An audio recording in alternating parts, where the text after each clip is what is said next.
വർഷങ്ങൾക്ക് ശേഷമാണ് മലയാളികളുടെ പ്രിയപ്പെട്ട ബേബി ശാലിനിയെ അടുത്ത് കണ്ടത്. അജിത്തിൻ്റെ ഭാര്യയായ ശാലിനി കാറോട്ട മത്സരത്തിൽ കിരീടം ചൂടിയ അജിത്തിനെ കെട്ടിപ്പിടിച്ച് നിൽക്കുന്ന രംഗം ഞാനിപ്പോൾ പഴയ കാര്യങ്ങൾ ഓർത്തുപോയി. ഫിലിം പ്ലസിലേക്ക് എല്ലാവർക്കും സ്വാഗതം.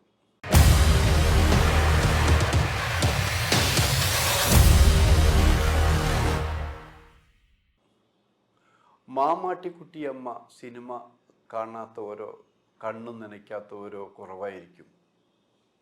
ഫാസിലിൻ്റെ പ്രശസ്തമായ സിനിമകളിലൊന്നാണ് എൻ്റെ മാമാട്ടിക്കുട്ടിയമ്മയ്ക്ക്.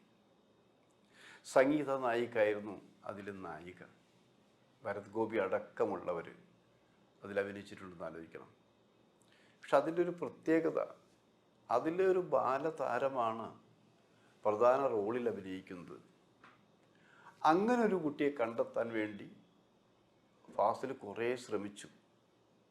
ആ ശ്രമത്തിൻ്റെ ഫലമായിട്ടാണ് ബേബി ശാലിനിയെ കിട്ടിയത്. ബേബി ശാലിനി എന്ന് പറഞ്ഞാൽ മദ്രാസിലാണ് താമസിക്കുന്നത്. കൊല്ലത്തുകാരനായ മലയാളിയായ ബാബുവിൻ്റെ മകൾ. ബാബു പ്രണയവിവാഹം കഴിച്ച് മദ്രാസിൽ സ്ഥിര താമസമാക്കി. ഈ ബേബി ശാലിനിയെ അഭിനയിക്കാൻ കൊണ്ടുവന്നെങ്കിലും ഫാസിൽ കുറേ വെള്ളം കുടിച്ചു. ഇവിടെ നിൽക്കാൻ പറഞ്ഞാൽ കുട്ടി അവിടെ നിൽക്കും, ഇങ്ങോട്ട് തിരിയാൻ പറഞ്ഞാൽ അങ്ങോട്ട് തിരിഞ്ഞു നോക്കും. 6 മാസമാണ് ഈ കുട്ടിക്ക് ട്രെയിനിങ് കൊടുത്തത് എന്ന് പറഞ്ഞാൽ നിങ്ങൾക്ക് വിശ്വസിക്കാവുമോ? ആ കഥ പറഞ്ഞ് ഫാസിൽ പലപ്പോഴും ഞങ്ങൾ ചിരിക്കാറുണ്ട്. ഫാസിൽ കുറേ വെള്ളം കുടിച്ച് കാണുമല്ലോ ഒക്കെ ചോദിക്കാറുണ്ട്. ഫാസിൽ അതൊരു പരീക്ഷണമായിരുന്നു. നമ്മളൊക്കെ വിജയിക്കുമോ? കാരണം ആ കുട്ടിയെ ഒന്നും പറഞ്ഞ് അനുസരിക്കാത്ത അവസ്ഥ.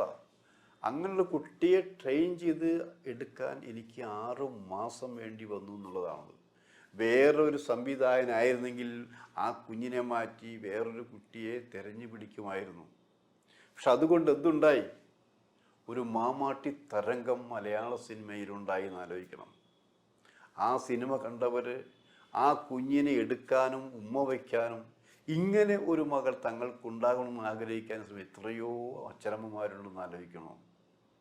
അല്ലാത്തവർ പോലും ആ കുഞ്ഞിനെ പോലെ തങ്ങളുടെ കുഞ്ഞുങ്ങൾക്ക് ഡ്രസ്സ് മുടിയൊക്കെ മാമാട്ടി ഒരു പ്രത്യേക സ്റ്റൈലിലാണ് ചീകി ഒതുക്കുന്നത്. അങ്ങനെ ചീകി ഒതുക്കി എന്ന് ആലോചിക്കണം. ചീകി ഒതുക്കി മാത്രമല്ല, ആ കുട്ടി മലയാള സിനിമയിലെ ഒരു ലേഡി സൂപ്പർ സ്റ്റാറായി മാറി എന്നുള്ളതാണ്. വിശ്വസിക്കാൻ പറ്റുന്നില്ല, വിശ്വസിക്കണം. ആ സിനിമ ഇഷ്ടപ്പെട്ടവരെല്ലാം പിന്നീട് ബേബി ശാലിനിക്ക് വേണ്ടിയാണ് പലരും സിനിമ എടുത്തത്, എഴുതിയത്. നിർമ്മാതാക്കൾ ഈ കുട്ടിയുടെ ഡേറ്റാണ് ആദ്യം വാങ്ങിയെന്ന് ആലോചിക്കണം. ബേബി ശാലിനിയുടെ ഡേറ്റ് കിട്ടിയാൽ നിർമ്മാതാക്കൾ ഓക്കെ, വിതരണക്കാർ ഓക്കെ എന്നുള്ളതാണ്. പിന്നീടാണ് മമ്മൂട്ടിയുടെയും മറ്റും ഡേറ്റ് ചോദിക്കാറുള്ളൂ എന്ന് ആലോചിക്കണം. ബാബു, ഈ കുഞ്ഞിൻ്റെ അച്ഛൻ, തൻ്റെ മകളുടെ അഭിനയം ശരിക്കും അത് വിനിയോഗിച്ചു എന്നാലോചിക്കും. വളരെ ബുദ്ധിപൂർവം മലയാള സിനിമ ഇത്രയും കൗശലത്തോടെ ബുദ്ധിതയോടെ ഒരച്ഛൻ തൻ്റെ മകളെ കൊണ്ടുവന്നിട്ടില്ല, ഒരു പോറലും ഏൽപ്പിക്കാതെ എന്നാലോചിക്കണം. അതതിനെ നെഞ്ചോട് ചേർത്ത് പിടിച്ചു നിൽക്കുക എന്ന് പറയുന്ന പോലെ തൻ്റെ കുഞ്ഞിന് മറ്റൊരു പോറലും ഏൽപ്പിക്കാതെ അവരുടെ കഴിവിനനുസരിച്ച് പ്രതിഫലം പോലും വാങ്ങി. അതായത് മറ്റൊരു ബാലനടിക്കും കിട്ടാത്ത രീതിയിലുള്ള പേരും പ്രശസ്തിയും എല്ലാം ആ കുട്ടി നേടിയെടുത്തു എന്നാലോചിക്കണം. അപ്പോൾ ബേബി ശാലിനിയുണ്ടോ പട ഹിറ്റ്, അതാ തീരുമാനം. ഇതിൻ്റെ വേറെ രസകരമായ അവസ്ഥ, ആ കുട്ടിയുടെ പടത്തിൻ്റെ സെറ്റിലേക്ക് ഞങ്ങൾ മിക്കതും പോകുമായിരുന്നു. അവിടെ മമ്മൂട്ടിയെ ഞങ്ങൾ കളിയാക്കാറുണ്ടായിരുന്നു. മമ്മൂട്ടി പലപ്പോഴും ഒരു പോസ്റ്റൊക്കെ കാണിച്ചിട്ട് വരാം, ആരൊക്കെ വന്നു, എന്തൊക്കെ വന്നു എന്ന് ചോദിക്കാറുണ്ട്. പിന്നീട് എന്താ വന്നു? മമ്മൂട്ടി വന്ന് സെറ്റിലിരിക്കുകയാണ്.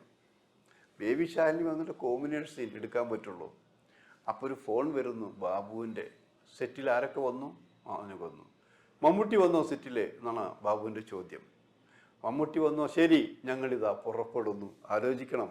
ഇത് പറഞ്ഞിട്ടാണ് ഞങ്ങൾ മമ്മൂട്ടിയെ പലപ്പോഴും കളിയാക്കിയിരുന്നത്. മുമ്പ് മമ്മൂട്ടി ചോദിച്ച് ഇന്ന ആൾക്കാർ വന്നോ, എന്നാൽ തുടങ്ങാല്ലേ, ഞാനിതാ വരുന്നു. ഇപ്പോൾ എല്ലാവരും വന്നു എന്നറിഞ്ഞതിന് ശേഷമാണ് ബാബു തൻ്റെ മകളെ ലൊക്കേഷനിലേക്ക് കൊണ്ടുപോയി. അത്രമാത്രം, അതായത് ഒരു തരം പബ്ലിസിറ്റി എന്ന് പറഞ്ഞാൽ ഒരു പ്രത്യേക തരമുള്ള പബ്ലിസിറ്റി PR വർക്ക് പോലെയാണ് നടന്നിരുന്ന ആലോചിക്കണം. അത് ഗുണമുണ്ടായി. ഓരോ സിനിമ വിജയിക്കും തോറും തൻ്റെ മകളുടെ പ്രതിഫലത്തിൻ്റെ കാര്യം തീരുമാനിക്കുന്നത് താനാണെന്നും ബാബു തീരുമാനിച്ചു. ഇഷ്ടമുണ്ടെങ്കിൽ മതി, ഇല്ലെങ്കിൽ വിളിക്കണ്ട എന്ന് പറഞ്ഞു. അത് ബഹുഭാഷകളിലും ബേബി ശാലിനി അഭിനയിച്ചു എന്ന് ആലോചിക്കണം. ഒരു ദോഷം എന്താണെന്ന് പറഞ്ഞാൽ, ഈ കുട്ടി പിന്നീട് ബാബു പറഞ്ഞത് മാത്രമേ അനുസരിക്കുകയുള്ളൂ. ക്യാമറ വെച്ചു, സംവിധാനം നിന്നു, എല്ലാത്തിനും ഷോട്ട് റെഡി എന്ന് പറഞ്ഞു, ഈ ഡയലോഗെല്ലാം പഠിപ്പിച്ചു കൊടുത്തു, എല്ലാം ഓക്കെ. സ്റ്റാർട്ട് ക്യാമറ പറയുമ്പോൾ ഈ കുട്ടി സംവിധാനം പറഞ്ഞനുസരിക്കില്ല, നിൽക്കും ഇങ്ങനെ. ഞങ്ങളൊക്കെ ചിരിച്ചെന്ന് അറിയില്ലേ, ചിരിച്ചു നോക്കും, അനുഭവിക്കടാ നീയൊക്കെ അനുഭവിക്കുക എന്ന് പറയും.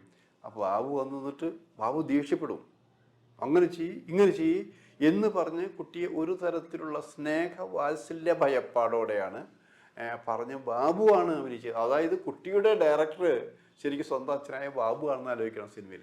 അങ്ങനെയാണ് ആ കുറേ സിനിമയും ഡെവലപ്പ് ചെയ്ത് പോയി എന്ന് ആലോചിക്കണം. അങ്ങനെ വന്ന് ശരിക്കും പേര് മാത്രമല്ല, ഒരു സൂപ്പർ സ്റ്റാർ നേടുന്ന പോലെയുള്ള പ്രതിഫലവും പോലും ബാബു വാങ്ങി. എന്തിന് ഡബിൾ റോള് പോലും ഈ കുട്ടി അഭിനയിച്ചു ആലോചിക്കുക. ഒരു ബാല നടിക്ക് ഇങ്ങനെ ഒരു ബഹുമതി ഒരു സിനിമയിലും കിട്ടിയിട്ടില്ല ആലോചിക്കണം. അത്രയും ചെറുപ്പത്തിലെ തന്നെ 5 or 6 വയസ്സുള്ളപ്പോൾ തന്നെ ലേഡീസ് സൂപ്പർ സ്റ്റാർ മാറുക എന്ന് പറഞ്ഞാൽ സങ്കല്പിക്കാൻ പറ്റുമോ? ഒരു ഘട്ടം കഴിഞ്ഞു. ആ ഘട്ടം കഴിഞ്ഞു പോയപ്പോൾ പിന്നെ ആ ഘട്ടം കഴിഞ്ഞു എന്ന് പറഞ്ഞാൽ നമ്മൾ ശ്രദ്ധിക്കേണ്ട ഒരു കാര്യമുണ്ട്. ഈ സിനിമാ രംഗത്ത് കൂടുതൽ മക്കളോടൊപ്പമോ അല്ലെങ്കിൽ പെൺമക്കളോടൊപ്പമോ മറ്റുള്ളവരോടൊപ്പമോ വരാറുള്ളത് അച്ഛന്മാരൊന്നുമല്ല, അമ്മമാരാണെന്ന് ആലോചിക്കണം. പക്ഷേ ബാബു അതിന് ആ കാര്യത്തിൽ വളരെ മിടുക്കനായിരുന്നു. തൻ്റെ മകളോടൊപ്പം ബാബു മാത്രമാണ് ചെയ്യുന്നത്. സുന്ദരിയായ ഭാര്യയെ ഒരു കാരണവശാലും അയാൾ ലൊക്കേഷനിൽ കൊണ്ടുവരികയോ പരിചയപ്പെടുത്തുകയോ ചെയ്തിരുന്നില്ല. പലരും ഇതേക്കുറിച്ച് എന്താ കുട്ടിക്ക് അമ്മയില്ലേ എന്നൊക്കെ ചോദിക്കണം. അമ്മയുണ്ട്, അമ്മ വീട്ടുകാരിയാണ്. അതമ്മ ഞങ്ങൾക്ക് 3 മക്കളാണുള്ളത്, അമ്മ വീട്ടുകാരിയാണ്, അവിടെ മദ്രാസിലുണ്ട്, കൊണ്ടുവന്ന് നോക്കുന്നു. ഞാനും എൻ്റെ മോളും സിനിമയ്ക്ക് ഉണ്ട്. അങ്ങനെ വളരെ കൂളായിട്ടാണ് ബാബു പറഞ്ഞതെന്ന് ആലോചിക്കണം. അപ്പോൾ അത്രയും വെൽ സ്റ്റഡീഡായിരുന്നു ബാബു എന്ന് ആലോചിക്കണം. ശരി, സിനിമയെക്കുറിച്ച് വെൽ സ്റ്റഡീഡായിരുന്നു. അങ്ങനെയുള്ള ബാബുവിൻ്റെ മകള് പിന്നെ ശാലിനി പിന്നീട് തമിഴ് സിനിമയിൽ അഭിനയിച്ചു കൊണ്ടിരുന്നപ്പോൾ അജിത്തുമായി പരിചയമായി. അജിത്ത് അന്ന് അവിടുത്തെ മുടിയുടെ മനനാണ് സ്റ്റാർ. അങ്ങനെ അവർ തമ്മിൽ പ്രണയമായെങ്കിലും അത് പലർക്കും അറിയുമായിരുന്നില്ല എന്ന് വായിക്കണം. അപ്പോഴും നമ്മൾ പലരും വിചാരിച്ചത് എന്താണെന്നറിയാമോ, ഇവിടെ നായികയായിട്ട് ബാലനടിയായിട്ട് കൊണ്ടുവന്ന ഫാസിൽ തന്നെയാണ് പിന്നീട് നായികയായിട്ടും ഇവിടെ കൊണ്ടുവന്നാലോചിക്കണം. അപ്പോൾ കുഞ്ചാക്ക ബോബനാണ് അതിൻ്റെ നായകൻ. കുഞ്ചാക്ക ബോബനാണെങ്കിലും ഒരു സിനിമ പാരമ്പര്യമുള്ള വീട്ടിലത്തെ ചെറുപ്പക്കാരാണത്. അനിയത്തിപ്രാവ് എന്നുള്ള പടമാണ്, നിങ്ങൾക്ക് അറിയാലോ. ആ അനിയത്തിപ്രാവിൻ്റെ സിനിമ പ്രേക്ഷക ഹൃദയങ്ങളെ കണ്ണീര് കുടിപ്പിച്ചും സൂപ്പർ ഹിറ്റാക്കി മാറിയും മാത്രമല്ല മലയാള സിനിമയിലൊരു പുതിയ പ്രണയ ജോഡി ഉടലെടുത്തു എന്ന് വരെ ഞങ്ങൾ മാധ്യമ പ്രവർത്തകർ എഴുതിയിട്ടുള്ളതാണത്. അതിനുശേഷം ഒന്ന് നിറമാണെന്ന് ആലോചിക്കണം. ആ നിറത്തിലും ഇവർ തന്നെ ജോഡി. മലയാള പ്രേക്ഷകർ കുഞ്ചാക്ക ബോബനും ഈ ശാലിനിയും തമ്മിലുള്ള ജോഡികളെ ഏറെ ഇഷ്ടപ്പെട്ടു. അവർ പ്രണയിക്കണം, അവർ വിവാഹം കഴിക്കണം എന്ന് ആലോചിച്ചു. പക്ഷേ ശാലിനി വിവാഹം കഴിച്ച അജിത്തിനെയാണ്. കുഞ്ചാക്ക ബോബനാവട്ടെ തൻ്റെ ഇഷ്ട പ്രണയിനിയെ പ്രിയയും വിവാഹം കഴിച്ചു എന്നാലോചിക്കണം. അങ്ങനെയെല്ലാം ഞെട്ടിച്ചുകൊണ്ട് അവരുടെ കുടുംബജീവിതം തുടങ്ങി എന്നാലോചിക്കണം. പക്ഷെ അജിത്ത് അഭിനയത്തോടൊപ്പം തന്നെ കാർ ചേസിങ്ങിൻ്റെ ഒരു കിങ്ങായിരുന്നു ശരിക്കും അജിത്ത്.